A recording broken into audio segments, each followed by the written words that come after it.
I'm actually going to show you what we're having here with the TV. You turn it on, you see the light will stay flashing here for a couple seconds. It shouldn't actually take this quite long for the TV itself to turn on. I mean, you can see it just keeps flashing green for a couple seconds.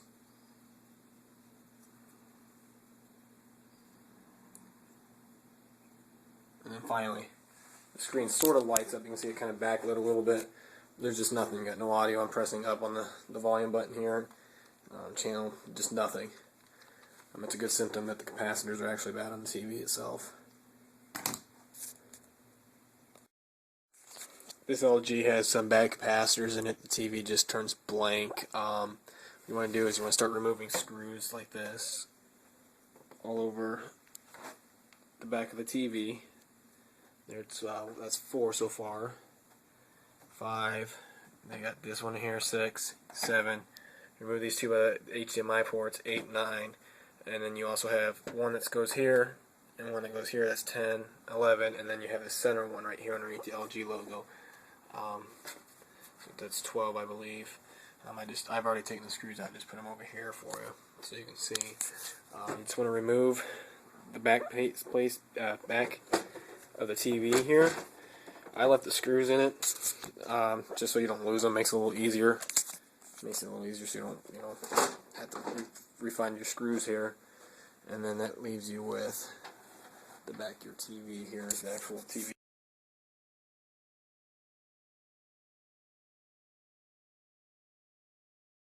Itself. What you really need to look at is this power board right here. Be careful, sometimes there is some residual power stuck in these boards here, and what you want to look at are these pieces right here. These are called capacitors. This is the issue that we're having with these here. Let's see if I can get this to focus in.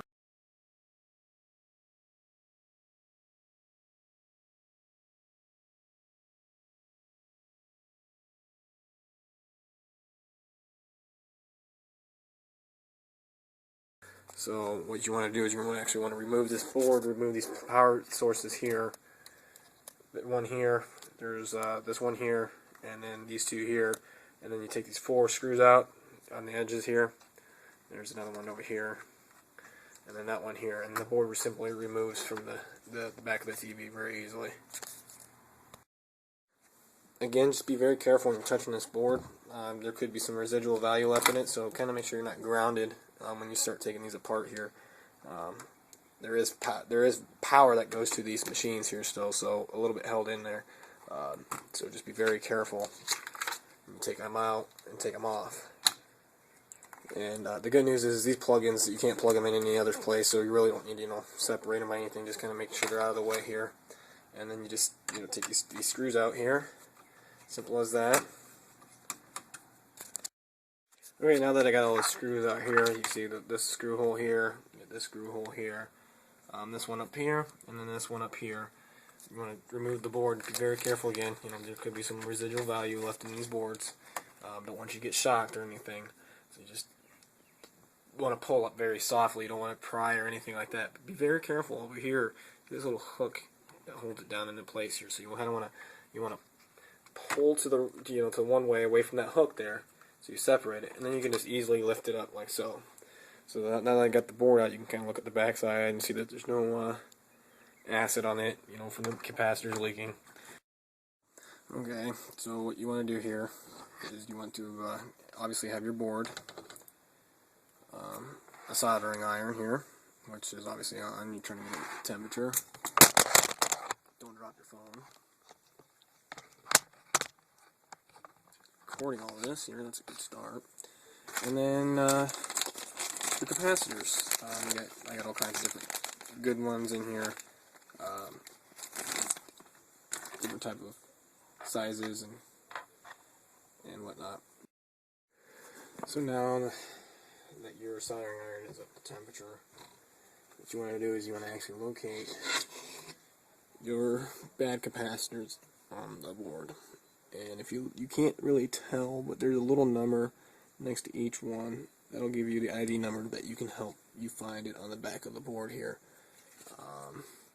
Like this one here is C2 C204 is this capacitor right here. So we'll look over on the bottom side, we'll find C204, which is right here, and then you'll want to desolder these two right there.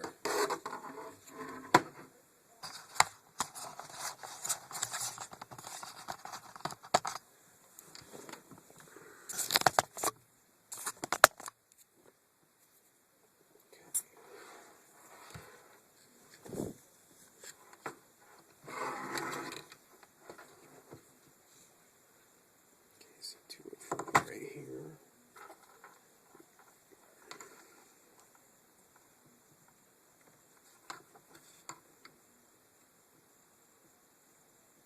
So what you want to do is you just want to get the solder on the back side of this board really nice and warm and actually melt it. But you don't want to melt the board itself because that will actually cause damage, and obviously you don't want damage on the board. So what I got here is this little solder sucking machine here that once you get this solder that's on this board nice and molted hot pretty much, it'll actually suck up the bad solder away from the prongs here, so you can pull it out without having usually, you know, leaving the board nice and clean.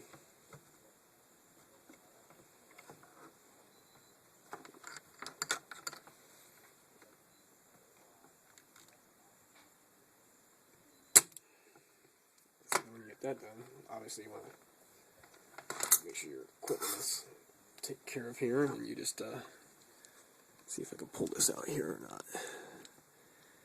I don't have all the solder out there, but I got, so there we go, got it out. You just pull it out like so, and once you pull it out, obviously you inspect it, make sure you know, see what the size is. This one is a 3300 volt microfarad at 10 volts. So you want to remember, obviously, you write down and remember which ones come from where, because you don't want to put the wrong size capacitors in the board here. So this one is C216, or is it 215? C215 is the bad one here. So we're looking at the back side here, find C215, which is right here, and desolder it.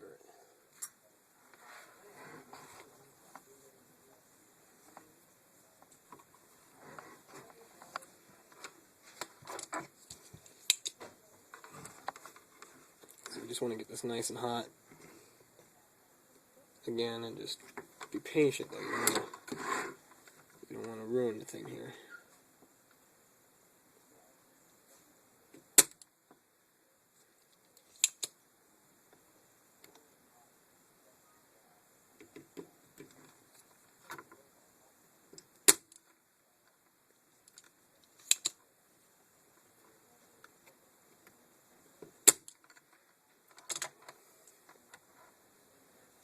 Let's see if I can get this out of here now.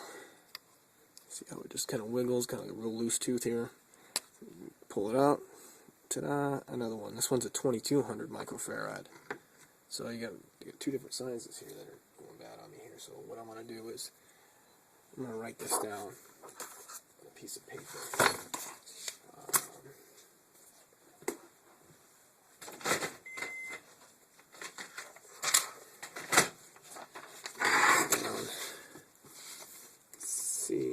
C215 is a 2200 microfarad 10 volt, and the other, which was C204, was a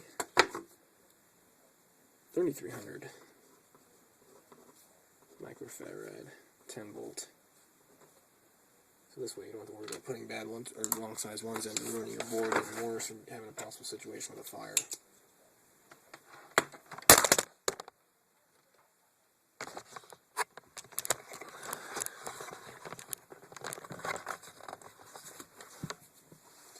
So last but not least, we're going to look at this one right here is bad, and it is C221, which if you flip the board over, it's pretty easy to find on the back side of the board. It's just right here, C221.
This one's being a little more stubborn than the other two. Let's see if we can get this out of here. This one's going to be a pain in the butt, I can tell, because it's just kind of jammed in there between some other ones here, so we'll just keep working on it little bit by little bit. Just take your time. There's no rush into doing this, guys.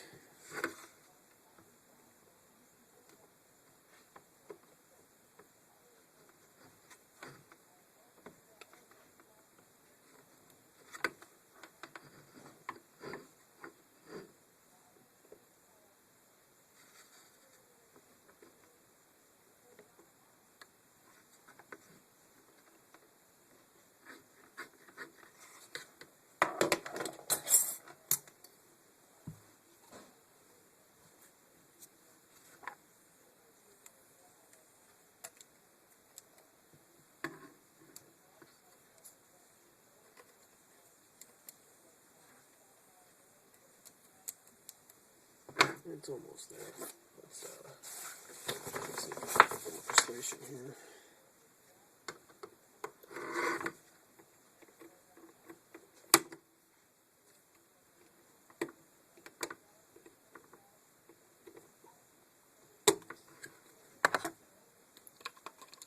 It's really loose here. And you can see that it's just getting it out. Very pain. Should have clocked in and right it in.